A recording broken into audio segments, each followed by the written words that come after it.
Hi, everybody. Good evening. Welcome to the podcast. This is Dr. Brad Reedy, and this is the Finding You podcast. Today is Thursday, April 24th, 2025. Tonight, I'm going to be discussing contexts. And specifically, what I mean by that is the power of our contexts to shape us as children and to impact us today, even to cause regression, to cause us to go back into an earlier way, a more primitive way of functioning, a less mature way of functioning. So I'm really excited about this because it's such a nuanced topic, but it is so profoundly impactful and influential in our lives that I just felt that I needed to talk about it this evening. Before I get into the content, let me go over the commercials for this evening. If you are interested in working with us in our Finding You program, the next available option online is May 16th through 18th. We have online options that are available if time and money are at a premium for you. This is a great option. It's about half of the time and about a third of the cost. And we started during the pandemic, and I was so pleased with it that we decided to continue it even after the limitations of the pandemic ended. The next in-person intensive will be June 4th through 8th. I will be leading that. So if you're looking for an opportunity to work with me, if that's something you've been waiting for, this is your next option. I'm going to be hosting the Conscious Parenting Workshop live and in person in the Bay Area, May 10th, 9 a.m. to 4 Pacific time. If you're interested in that, contact us, and I'll have an online version of that May 19th, 9 a.m. to 4 Mountain Time. I'm really excited again for our next iteration of our Finding Connection Workshop for couples. This is basically our Finding You programming, but for couples. So if you've ever wanted to do it, if you've ever asked, as we have many people do, to ask if you can come with your spouse, this is that opportunity. It'll be a handful of couples, and we'll be doing the same work that we do in Finding You. And for me, this is such an opportunity, such a privilege, because you get to watch your partner do their work. And like I always talk about, that a successful marriage is in part falling in love with your partner's dilemma over and over again, understanding where they come from, understanding that their triggers, that they preceded you, that they came before you came into the picture. Also, something I haven't talked about lately is our coaching option. So if you're interested in psychotherapy or coaching, you can contact one of our coaches or contact us at info@findingyouprograms.com. Finding You, we think our coaches operate in such a way that we believe that you have the innate wisdom. We don't look at fixing you, but rather at finding and understanding you so that you can find and understand yourself. And that will be even more apparent with the content of tonight's podcast. Any inquiries for private intensives, couples intensives, individual intensives, anything Finding You, contact us at info@findingyouprograms.com. Coming soon, for those of you who haven't heard, we have the Finding You Inner Circle that we are starting. This is an option. This will be granted automatically to those of you who are clients of our Finding You program, specifically our Finding You program. This does not carry over from the Evoke programming. So if you are a Finding You alumni, we are offering a subscription to attend these podcasts live, and also to have a couple of hours of content extra each month that won't be available to the public. So if you're interested in that, contact us at info@findingyouprograms.com. It's going to be a subscription for $10 a month or $100 a year. And in some ways, it's really just about supporting the podcast, because as you all know, we are a fledgling startup program, and this helps to support us. So with that, let's get into tonight's topic, the power of our context. First, I wanted to start off with a couple of quotes from James Hollis. He says, if we are going to understand ourselves, make choices from a deeper place, and make authentic choices rather than serve predetermined behaviors, we have to become conscious of how the old stories operate in our daily lives. Jamie Gill talks about the idea that therapy is a different context. When I have taught our staff or trained our therapists, I talk about this idea that the therapist shows up in a different way than a layperson. The therapist is there to hold space for you. In essence, you can't get it wrong. It's the 1 hour a week that you really can't get it wrong. You get to show up as you are. And once you have exposure, repeated exposure to that kind of safe context, you begin to see more clearly and consciously the context that you came from and the messages that came from that context. Things like you have to be a good person. Don't be angry. Make sure that you practice gratitude and that you're not throwing a pity party. All of those messages from your childhood become apparent in the moment you experience something different, some other context. And so much of what I want to talk about tonight is really just becoming more conscious of our past and our current contexts. Hollis goes on to say, when we look at our patterns, we have an invitation to work backward into the realm of unconsciousness, of the unconscious. That realm wherein lies so many of our choices, the choices were made. What we do not make conscious, he warns us, what we do not make conscious will find a way to enter our lives nonetheless. So we can ignore the call to consciousness.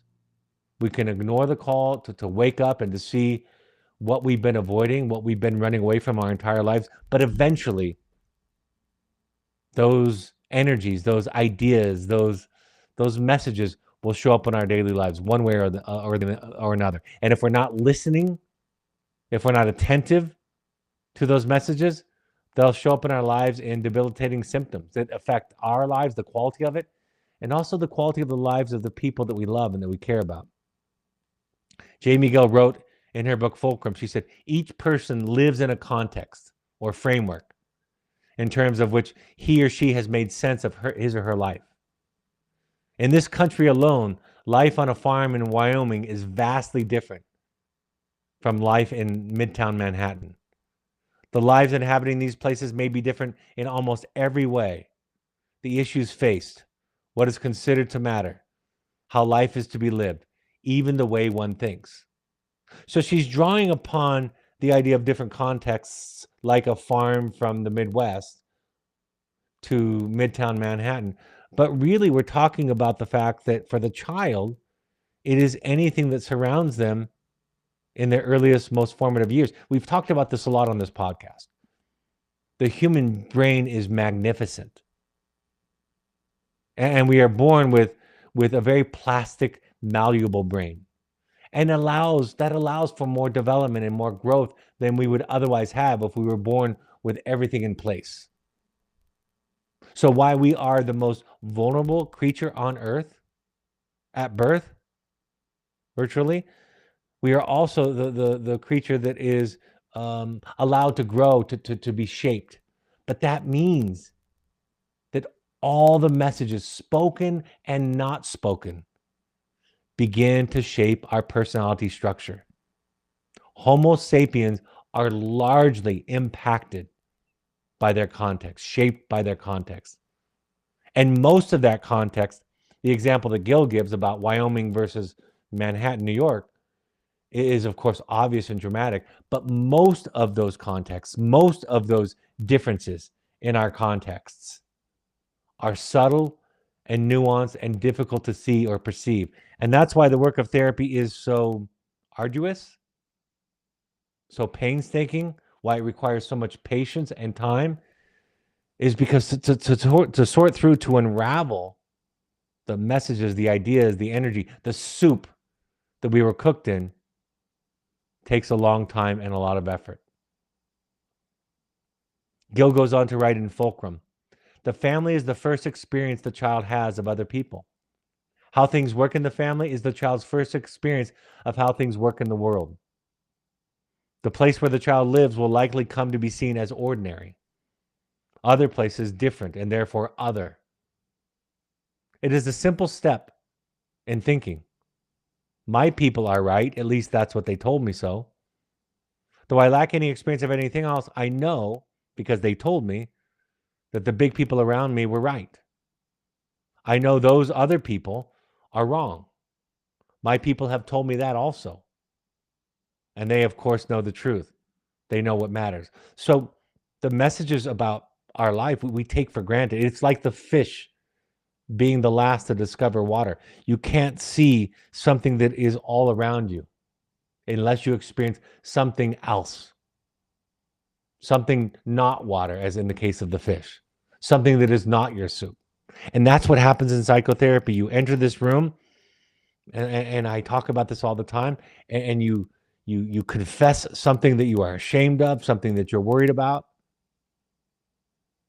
And that thing that you confess, which was bad and unacceptable in your childhood at home, in the context of the therapy session becomes nothing, becomes small and inconsequential. As Jamie has taught me over my 26 years of psychotherapy with her, nobody grew up in a normal childhood. They just grew up in the childhood that they grew up in. There's nothing normal or right about it. It's just different. It has a variety of different resources, different limitations, different needs, different ideas. So to come to know ourselves, we have to go out. We have to go away. We have to leave. We have to experience something other than that which we did during our earliest years, during our developmental places, our developmental spaces. I wrote something in the Audacity to Be You that is much simpler than what Gil and Hollis have written so far today that I've shared with you. I wrote, the shape of our wounds predisposes us to fit with others who mirror, in some ways, our original contexts. The kind of people, the kind of messages, the kind of intimacy that I experienced as a child will lead me to similar kinds of people and intimacy. The fundamental element that we seek out to replicate from our childhood to our current day circumstances is the intimacy. The intimacy idea equation in our family.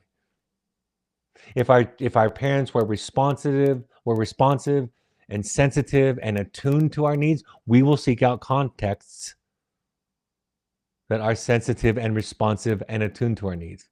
If our parents were dismissive, unavailable, shaming, punishing about our feelings, our needs, and our behaviors, which are merely just the manifestations of our feelings as children, if our parents are punishing and dismissing and gaslighting of us in those ways, we will seek out contexts that gaslight us, that punish us, that are misattuned to us.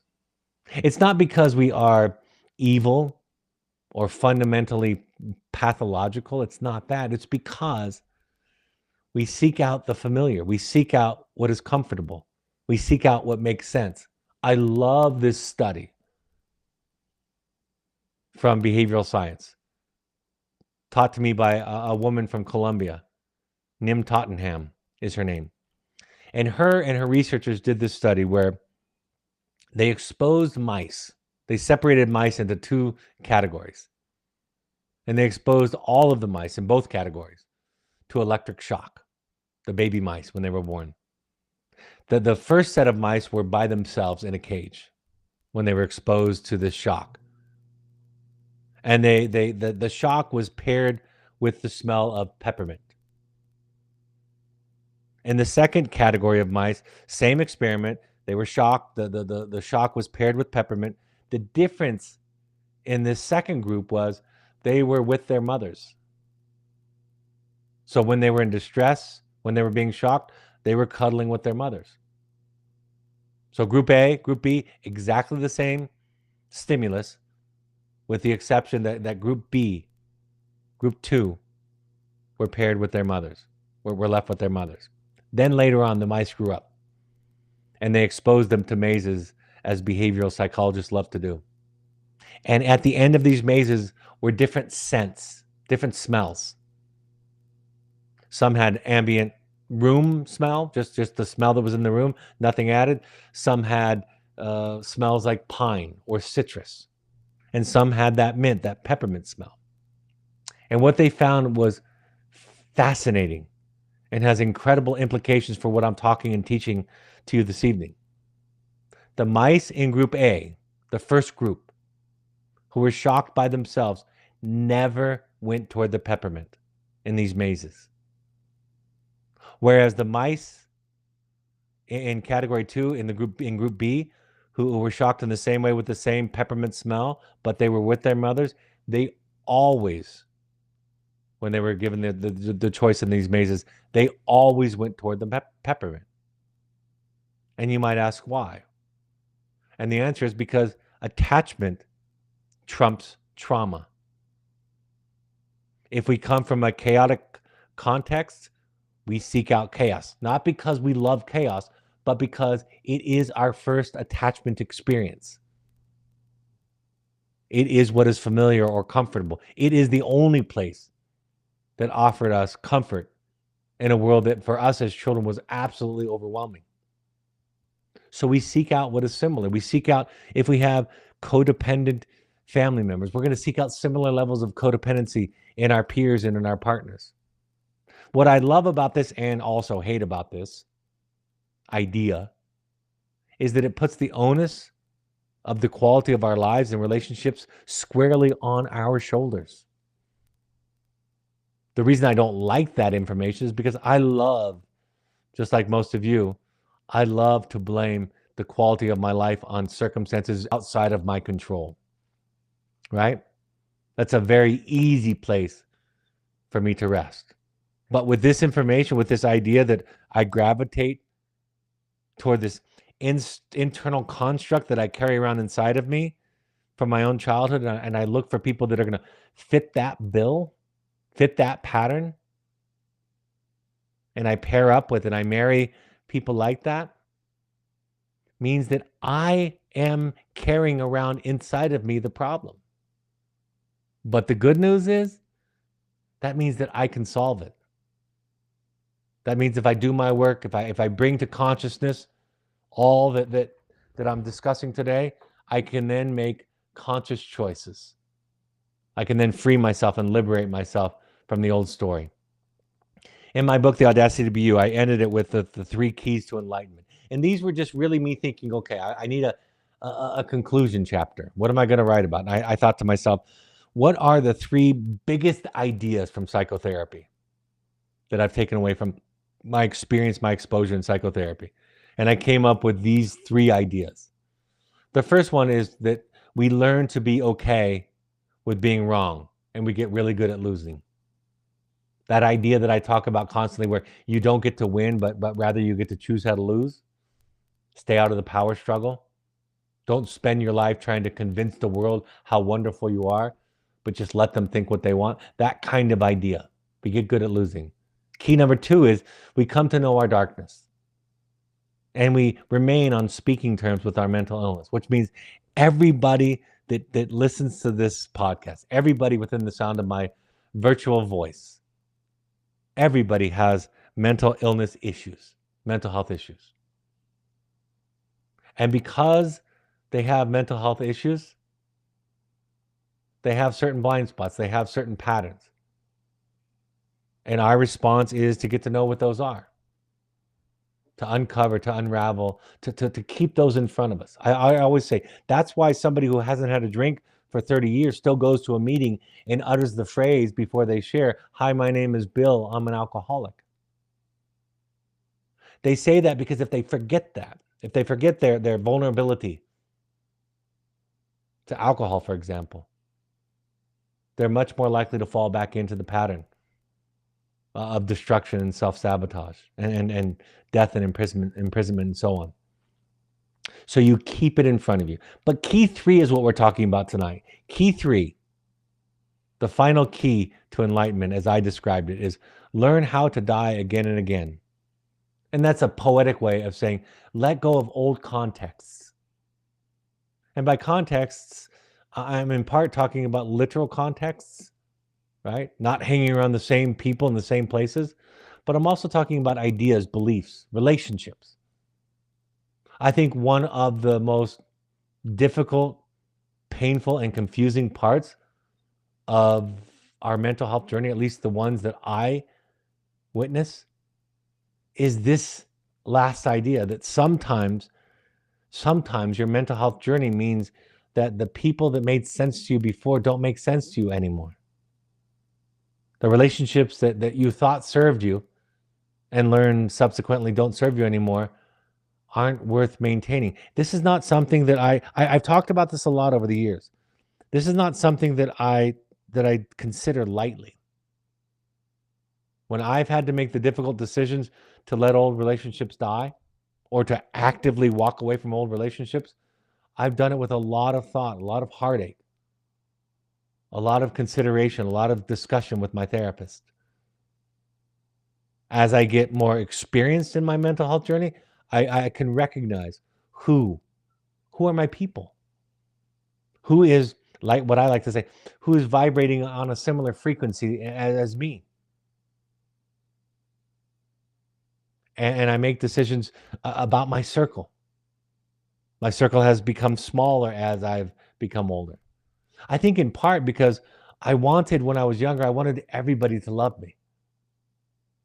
And now because of this, the development of the earned attachment that I've experienced from psychotherapy, now I don't need that. Now I carry around a sense, a feeling of self-love and self-compassion that I didn't have when I was younger. Now, mind you, when I was younger, I was working hard, I was successful, I was making money, I was earning degrees, I was finishing Ironman triathlons, I was doing everything to impress the world with my value and my worth.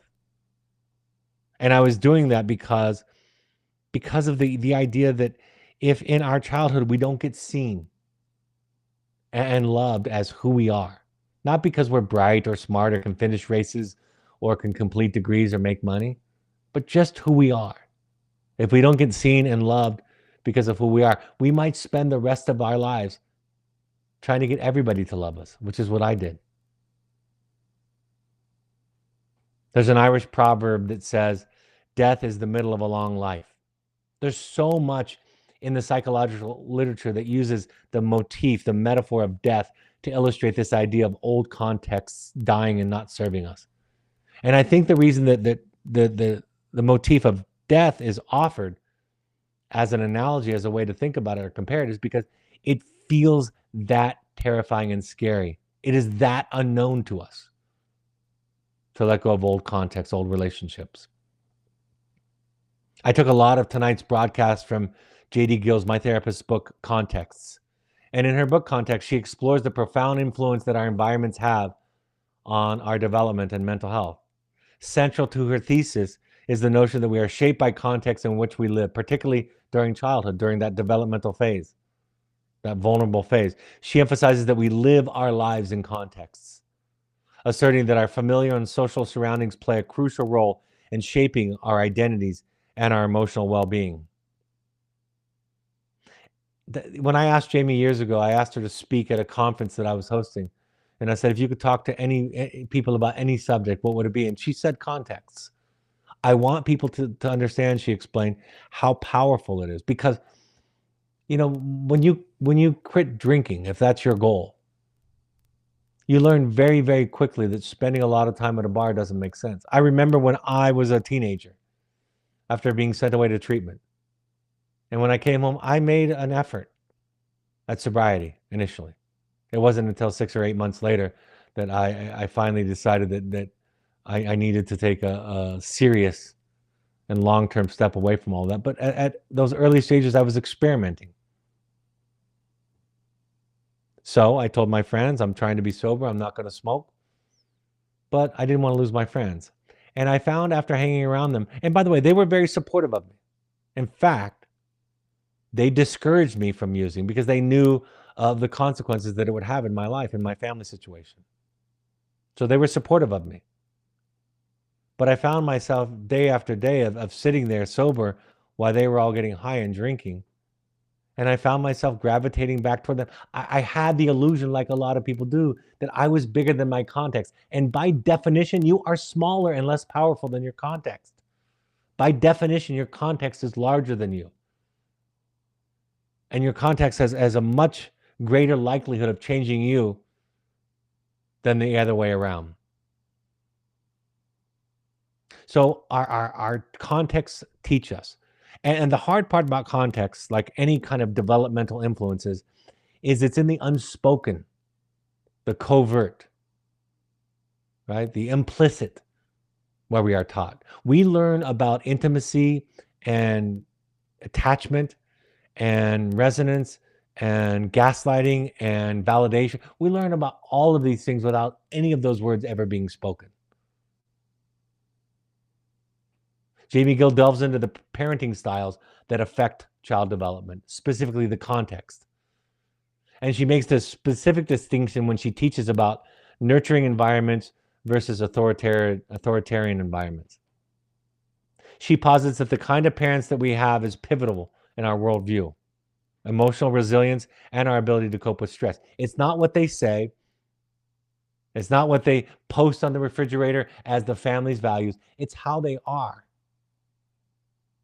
Tion Dayton, a master in psychodrama, says, our children soak us up like little sponges. They essentially become who we are, not who we tell them to be. In Gill's view, children who grow up in supportive contexts are more likely to develop healthy relationships, whereas those in rigid environments where rules and doing the right thing are emphasized often struggle with self-worth and connection. The first context a child experiences is their mother, she notes. And if this relationship is nurturing and attuned, the child learns to feel safe and loved. You want to know your best chance at impacting your children?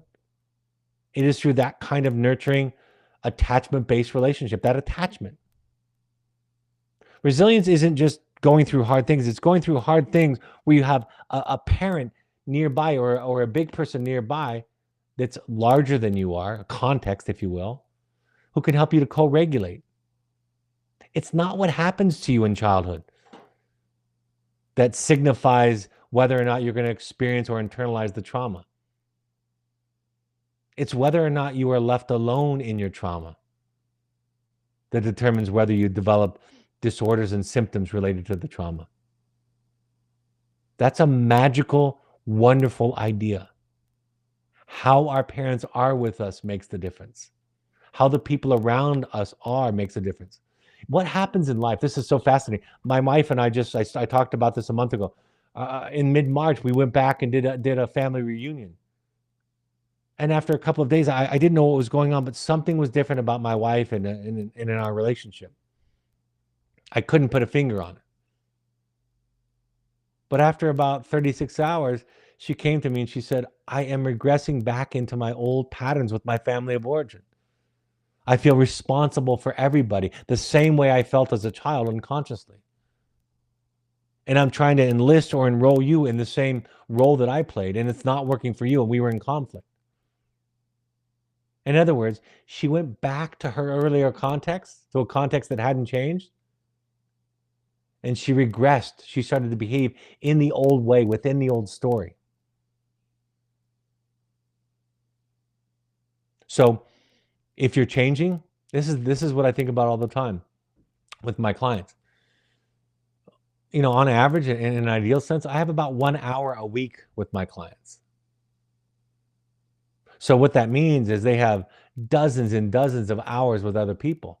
And if the people in their lives are operating in the old way, the old story, the old pattern, the old messaging, the gravity of that influence is profound on my client's psyche. So over time, it's not just the work that we do in therapy that feels so incredibly wonderful at times. I've experienced it as a client myself. But it's realizing that sometimes when we leave the session, we have to change our context. We might find that people in our lives that fit with our old version of ourselves don't fit with this new version.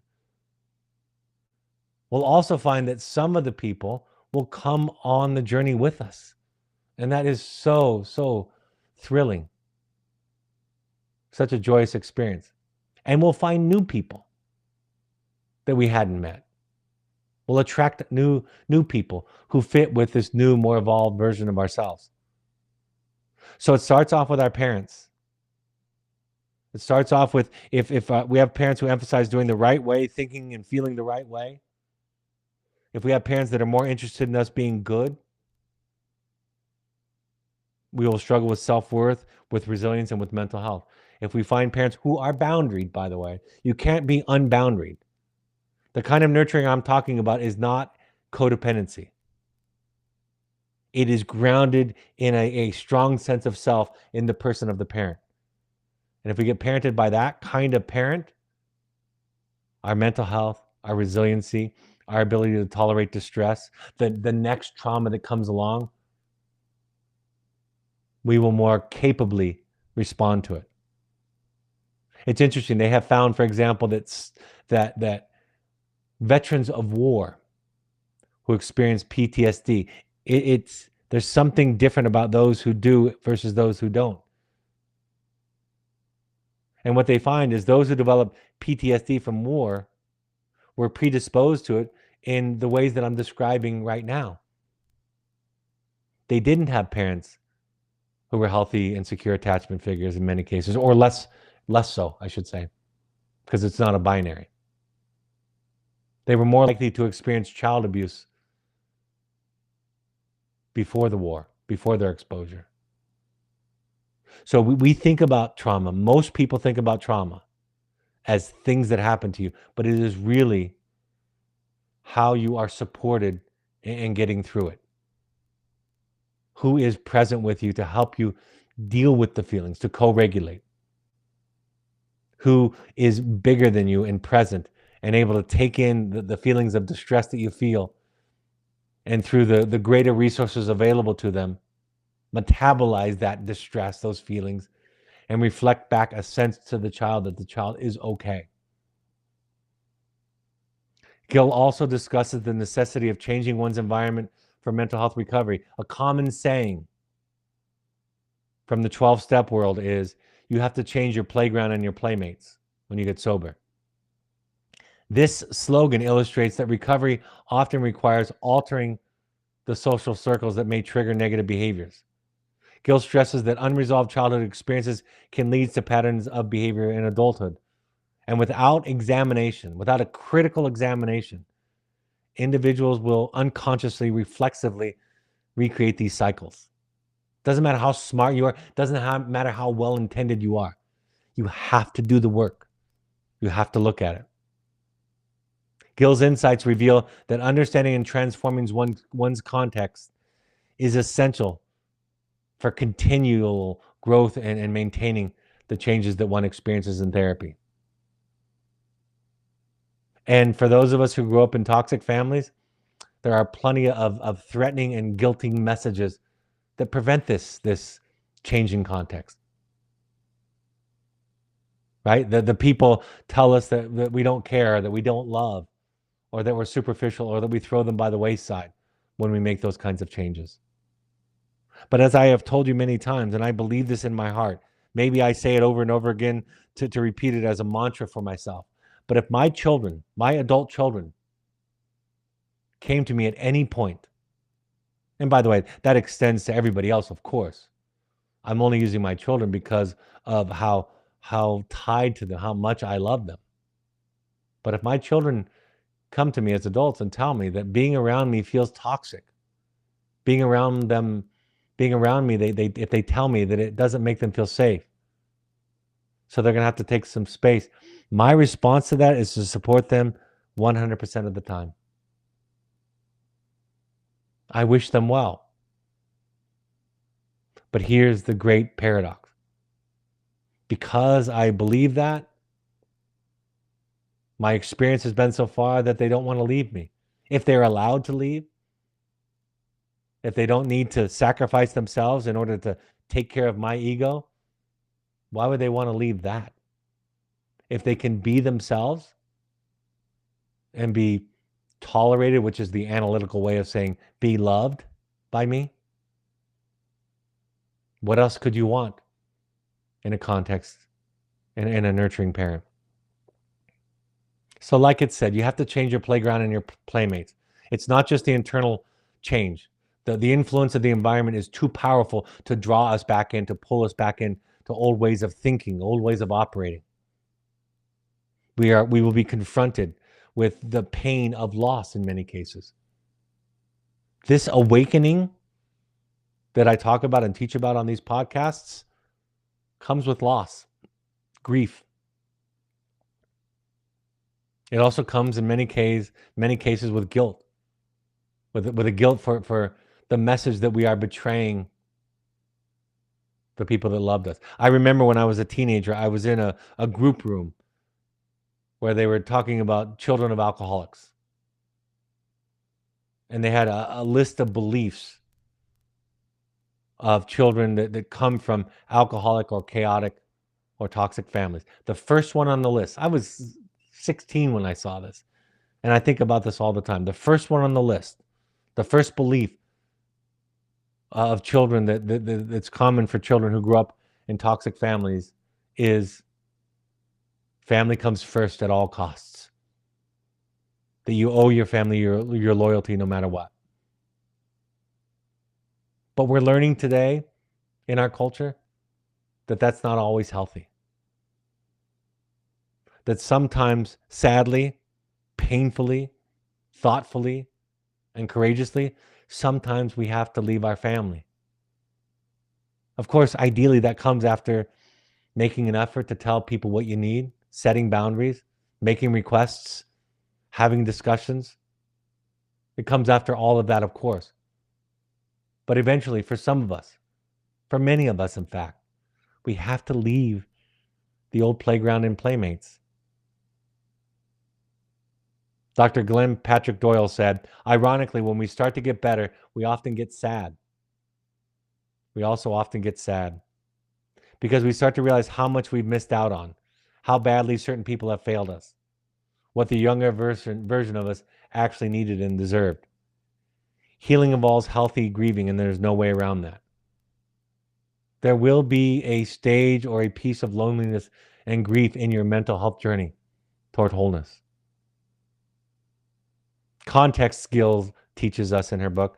Context serves as a call to recognize the intricate web of influences that shape our lives and our mental health. Gill's emphasis on the importance of empathy, supportive relationships, and the transformative power of changing one's environment offer us a roadmap. Offer those of us who are seeking to navigate our mental health journey. By illuminating the ways in which our context can impact us, Gill encourages readers to embrace their narratives and foster connections that are nurturing, that support our well-being. The first context of a child is the mother. And if this is nurturing, the child learns to feel safe and loved. Where this is judgmental or critical, or where the focus is on good behavior, the child struggles. And so does the adult that they later become. Empathy and being seen are the silver bullet for resilience in our children. They really are. And again, it must come. It only comes when I talk about this. It only comes from a grounded sense of self. So what do you have to do as a parent or as a partner? Work on your anxiety, work on your depression, work on your programming. It's almost, I could almost go so far as to say, if you work on that, intimacy will be a natural outgrowth, and in many ways it will. There are tools and skills and ideas that can be added to this equation, but you work on your anxiety, on your anger, on your trauma, on your fear. You work to heal your wounds, your patterns. Everything else will make sense. And yet we are so universally tempted to focus on changing others. Gill says, when one's childhood remains unexamined, one is in absolute danger of perpetuating it. If we don't unpack our childhood, and the research is clear on this. Daniel Siegel talks about this in all of his books. Specifically, if you want a source, go to the book Parenting from the Inside Out. If we don't unpack our childhoods, we are destined to repeat them. The patterns, the relationships, the qualities of the people that are around us. That is the task. That is what Alice Miller said in the drama The Gifted Child. She said, we have learned, our experience has shown us that there's only one enduring weapon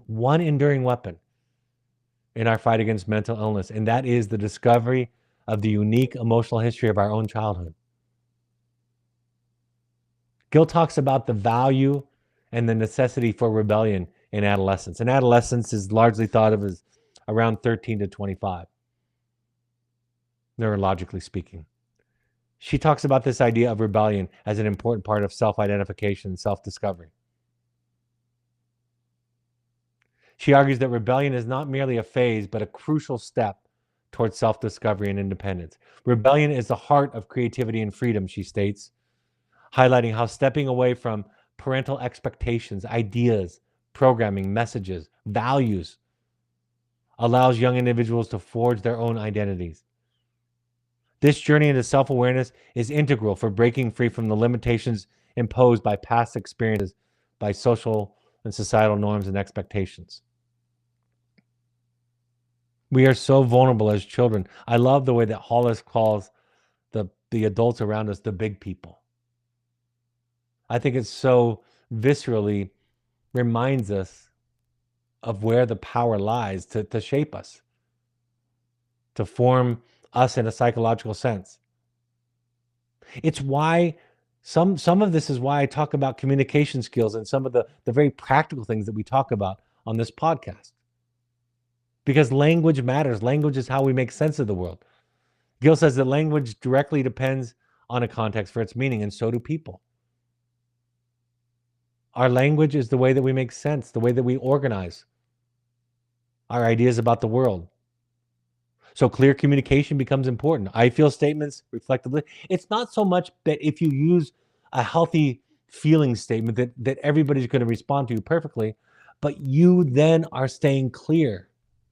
You then are clear about who you are and where you stop and the other person begins. You're clear about who's responsible for the feelings. You're clear about where the feelings are coming from, which are your own thoughts, your own beliefs, your own ideas. You create an opportunity, a potential bridge for connection by this kind of clear communication, by this attention to language. Like I said, rebellion, she argues, she posits, is the heart of creativity and freedom. And in many ways, there's two stages, two tasks in attachment theory that we think about. The first task is to respond to the young child and what they need, to attune to them. The second task is to let them go, to metaphorically push them or encourage them to leave the nest and to experiment. But if we are so focused on compliance, on obedience, on following the rules and being good and doing the right thing, if we are so focused on those things that we extend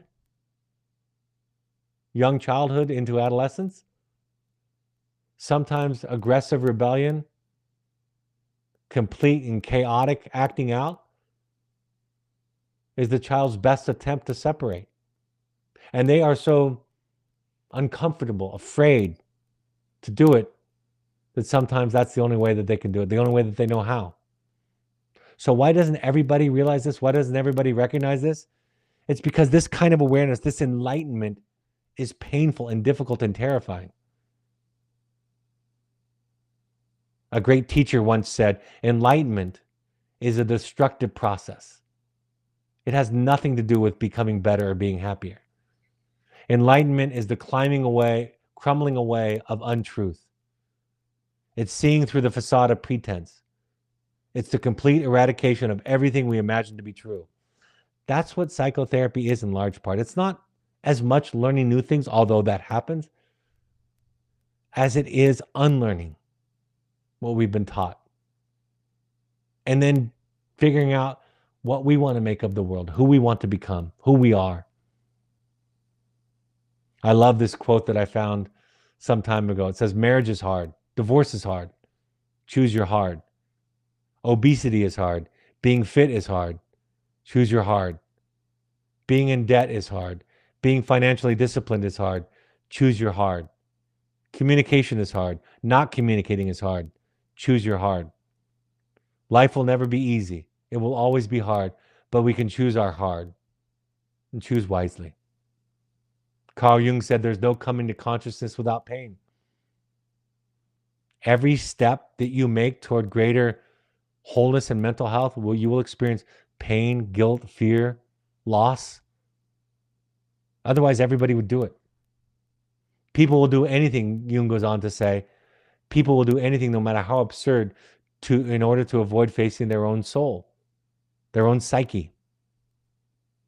One does not become enlightened by imagining figures of light, but by making the darkness conscious. The latter procedure, however, is disagreeable and therefore not popular. This is really, really hard stuff.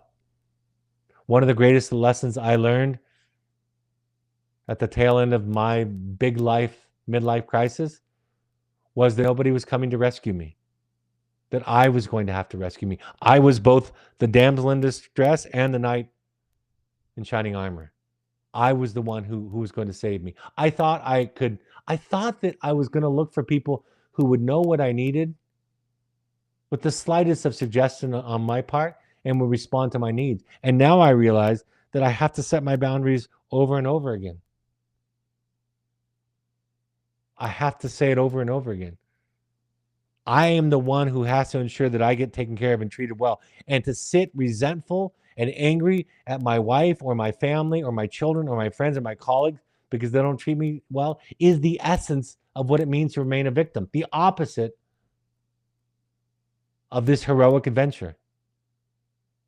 James Hollis said the only requisite to entry into this middle passage, this second, more enlightened part of life, the only requisite is to have discovered that one does not know who one is, that there are no rescuers, no mommy or daddy, and that one's fellow travelers will do well to survive themselves.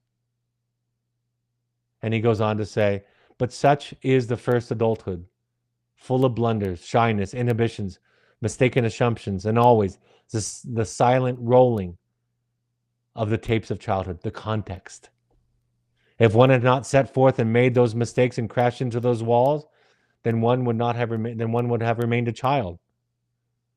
Reviewing one's life from the vantage point of the second half requires understanding and forgiveness of the inevitable crime of unconsciousness. I love that. We have to develop self-compassion.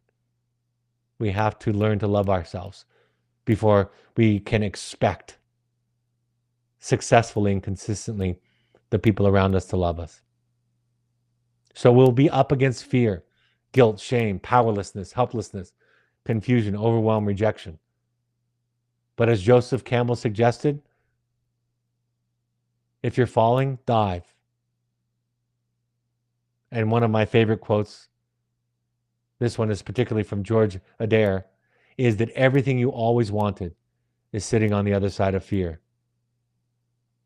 Michael Meade, the great teacher and analyst, suggested that becoming who we truly are has required the greatest amount of change. To become who we are requires the most courage. If we don't change our context, or if we go back to our context, we will inevitably experience regression. A couple of slides, a couple of quotes, a couple of paragraphs on this. Regression is a psychological phenomenon where we revert to earlier modes of behavior, especially under stress or when confronted with triggers. This regression can happen when we find ourselves in familiar environments or reconnect with lower vibrational thinking that we thought we had outgrown. My therapist once pointed out to me that compromised people defeat me now because similar people who are compromised defeated me when I was small. This insight, this idea, underscores how our past experiences shape our reactions to the present, often leading us to interact with ourselves and the others around us in primitive ways. Sometimes people come to me, for example, wanting to forgive their parents, to find the peace that this forgiveness offers. But at the same time, they're still spending a significant amount of time around their parents and being exposed to the same behaviors, the same subtle, discounting, dismissive, gaslighting behaviors.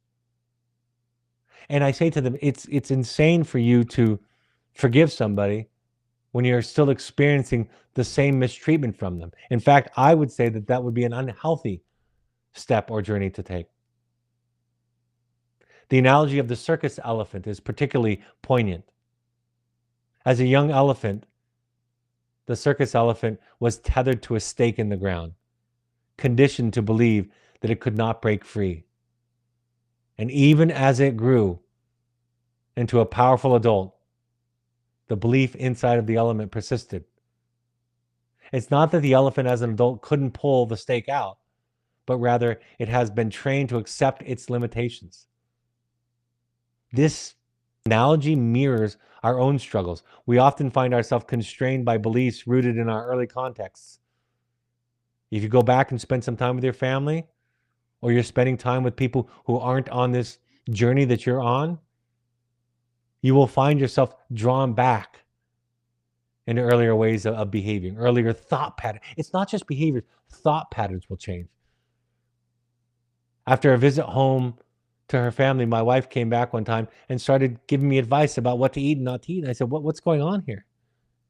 And we laughed. We ended up laughing a long time because we realized she was in a context where everybody else thought they knew what everybody else should do. That was how she grew up, like a lot of us. And so after spending several days with them and coming back home, she was in that thought process herself. So it's more than just therapy. We have to make changes outside of therapy. I like to borrow the idea from a famous musician who said that music is not the notes, it's the space in between the notes.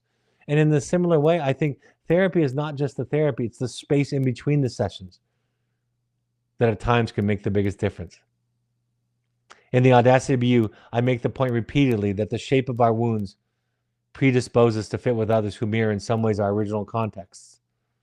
Our past, filled with both nurturing and challenging experiences, continues to inform our current relationships and self-perceptions.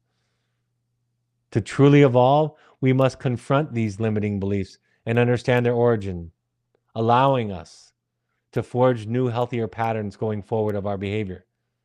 As we navigate our mental health journeys, it's crucial to recognize we are regressing when we are, and to gently guide ourselves back to the present. By changing our contexts, whether through supportive relationships or healthier environments, we can break free from the chains of our past.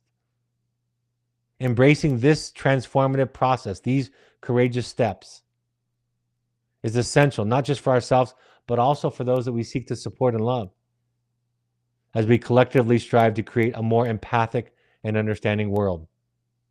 Even Rick Rubin, the expert in being a muse for great artists, in his book, when he was asking us, encouraging us, helping us to create our best creative, artistic pieces, he said, consider submerging yourselves in the canon of great works. Read the finest literature. Watch the masterpieces of cinema. Get up close to the most influential paintings. Visit architectural landmarks. There's no standard list, he says. No one has the same measures of greatness. The canon is continually changing across time and space. Nonetheless, exposure to great art provides an invitation. It draws us forward and opens the door to possibility. See, when you read great works of literature, you're exposing yourself to people who were thinking in more complex, nuanced, higher ways. You are changing your context when you are visiting a museum and exposing yourself to great art. So even in the context of art and becoming an artist, our context matters. We spend our time around people with a higher psychological vibration, and we'll be drawn upward. If we spend our time around people with a lower vibrational energy, we will feel the pull backwards to a more primitive, less evolved, less emotionally mature version of ourselves. So what are the take-homes? Remember that the first loyalty that you have is not to your family, but to yourself. And it is from that base that all of your relationships will be based on. All of your relationships will be derived by that relationship that you have with yourself. To do that, you have to leave both spiritually and sometimes physically your context. Remember that you will receive messages of guilt. People will not applaud you as you get healthier in your circle. Even those that are on the journey sometimes won't have the intellectual and psychological wherewithal to compliment you because it comes at a cost sometimes to them. So you're going to get messages of change back. And the hardest messages will be the messages that are never spoken. The messages that are communicated in invisible ways that are difficult to identify. It might just be the way that somebody else is treating somebody else. That can impact you. Remember that boundaries that we set for ourselves are not walls, but rather they are doors that provide instructions for the people that care about us, who want to be close to us. They are instructions about how to remain close to us, how we can stay in close emotional proximity to them. You'll have to ask for what you need over and over again. And always remember that contexts are bigger than you. And that regardless of whether I say this or not, this is something I learned for myself as a teenager. After that experience of trying to be sober and having no success, when I finally did get sober in December of that year, no one needed to tell me to stop hanging around my old friends. Nobody needed to tell me that I had to change my playground and my playmates. It was obvious to me. It was absolutely clearly apparent to me that in order to maintain the gains, the commitments that I had, that I would need to find a context that supported, more than just supported, because my old friends tried to support me, but I would have to find a context that was operating and living and teaching and being in a fundamentally different way than the context that I was leaving. I hope this is helpful. If you want some context to help you, my two books, The Journey of the Heroic Parent and The Audacity to Be You, are available on Amazon and on Audible. Like I mentioned, May 16th is the next online intensive. June 4th, I will be running that. Will be the next in-person Finding You intensive. I'll be in the Bay Area on May 10th, teaching the Conscious Parenting Workshop, and again online on May 19th. And then myself and my wife, Michelle, will be hosting the Finding You for Couples, June 18th through 22nd. If you want a therapist or coach, we have coaches at Finding You that can help you to build this new context, to build this new idea, to help support you on your mental health journey. For all of this, for coaching, for inquiries about private intensives, for anything Finding You, contact us at info@findingyouprograms.com. I'm going to be in New York in the fall, October 12th through 17th. I'm going to be running a 5-day workshop at the Omega Institute. If you want to learn more about that, go to the eomega.org website. That's eomega.org.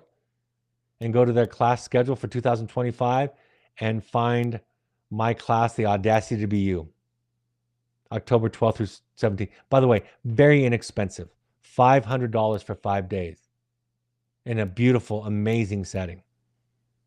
My next broadcast will be The Journey of the Rogue Parent 10 years later. I'll be doing that broadcast on Tuesday, April 29th. I'm going to talk about what I teach in there, but I'm going to talk about what, if in any ways, I've evolved since then. And then after that, on next week, Thursday, May 1st, I'll be having one of our Ask Me Anything broadcasts where I'll take live questions or any questions you want to ask me in advance. You can always email questions to info@findingyouprograms.com, and those questions will go to the top of the Ask Me Anything broadcast, and I'll get to those first. I hope this has been a helpful point of contact. I hope that the hour that we spend together is a context that supports your mental health journey, your growth, your enlightenment, your awareness, your healing. And on behalf of the people that you love and the people that love you, thank you for showing up to these, because your participation, your involvement, your engagement in this context makes all the difference in the world. Have a great evening, and I'll talk to you next week. Take care. Bye-bye.